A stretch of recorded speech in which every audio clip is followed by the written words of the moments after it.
அது ஒரு பெரிய வீடு. ரமேஷ் அவர்களுடைய அம்மா சமையல் வேலை செஞ்சுட்டு இருக்காங்க என்னுடைய வீட்டுல இருந்து 3வது வீட்டுல. அந்த அம்மா சொல்றாங்க, தம்பி வாழ்த்து வாங்க வந்தேன், 8 மணிக்கு கிளம்பணும், நான் சமையல் வேலை பண்றதுக்கு. என் புள்ள எம்எல்ஏ ஆயிட்டான், ஆனா நான் சம்பாதிக்கணும்ல. என்ன ஒரு எளிமையான குடும்பத்திலிருந்து எங்களுடைய தலைவர் வேட்பாளரை சூஸ் பண்ணி ஸ்ரீரங்கத்துல நின்னு திருச்சியிலேயே அதிகமான ஓட்டை வாங்கியது தமிழக வெற்றி கழகம். உங்களுடைய நேரு, உங்களுடைய வேலு எல்லாத்தையும் தண்ணி குடிக்க வச்சாங்க எங்களுடைய இளைஞர்கள். சாமானியன் 75 வருஷ கட்சி திமுக பொது தொகுதியில் ஒரு தலித் வேட்பாளரை நிறுத்தியது இல்லை. திரு உதயநிதி அவர்களே, இளவரசர் உதயநிதி அவர்களே, மகுடத்தை தூக்கி உங்க தலையில உங்க அப்பா வச்சுட்டாரு. இங்க சாமானியன் இருக்காங்க பாருங்க, இளைஞர்கள் பதவியேற்கும் போது பாருங்க, ஒவ்வொருத்தரையும் டிவில ஒரு சாமானியன் ஒடுக்கப்பட்டவன், பிற்படுத்தப்பட்ட மக்கள் ஒவ்வொருத்தரும் கையில 1 லட்சம் ரூபாய் இல்லாதவங்க ஜெயிச்ச லிஸ்ட் எத்தனை தெரியுமா? 92 பேர்.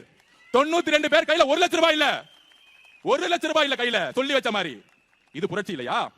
திமுக சமூக நீதினு சொல்றீங்களே, எங்கேயாச்சும் தலித் சகோதரர்கள் பொது இடத்துல நின்னு தைரியமா ஜெயிக்க வச்சிருக்கீங்களா? எங்க தலைவர் விஜய் அவர்கள் தலித் சகோதரர்கள் பொது இடத்துல நின்னு ஜெயிக்க வச்சிருக்காரு. எங்க உங்க சமூக நீதி? எங்களது உங்க சமூக நீதி. மத அரசியல தூக்கிப்பட்டாரு. என் பெயர் சி ஜோசப் விஜய்னு. நான் கிறிஸ்துவ குடும்பத்தில் பிறந்திருந்தாலும் என்னுடைய ஐடென்டிட்டியை நான் மறக்க மாட்டேன்னு சொல்லி மத அரசியலை ஒழிச்சிருக்காரு. மத அரசியலை ஒழித்து, ஜாதி அரசியலை ஒழித்து, பண அரசியலை ஒழிச்சு, இளைஞர்களுக்கும் பெண்களையும் சாதாரண குடும்பத்தில் வேட்பாளர்கள் நிப்பாட்டி இன்னைக்கு சட்டசபையில் தைரியமாக நிமிந்து உட்கார வச்சிருக்காரு. இதுக்கு மேல என்ன புரட்சி வேணும்? இளவரசர் உதய அவர்களே, உங்களுக்கு என்ன தகுதி இருக்கு என்னுடைய தலைவர் முதலமைச்சரை பார்த்து கேள்வி கேட்பதற்கு? என்ன சாதிச்சிருக்கீங்க நீங்க? நாங்க ரோட்ல இருந்து வந்திருக்கோம், நீங்க உங்க அப்பா தலையில மகுடத்துல இருந்து வந்திருக்கீங்க. உங்க அப்பா இனிஷியல் இல்ல, ஒரு தொகுதியை தண்ணி நின்று ஜெயிச்சு காமிச்சிருங்க. 6 வருஷம் ஆசிட்டு போயிடுறேன். திரு மு க ஸ்டாலின் அவர்களுடைய குடும்ப வாரிசை தூக்கி போட்டு, திரு கலைஞர் அவர்களுடைய பேரை தூக்கி போட்டு திமுக கட்சியை விட்டுட்டு தனியா நின்னு ஒரு தொகுதியை ஜெயிச்சு காமிங்க. உங்களுக்கு அப்ப எங்க தலைவரை பார்த்து கேள்வி கேட்கறதுக்கு எல்லா உரிமையும் இருக்கு.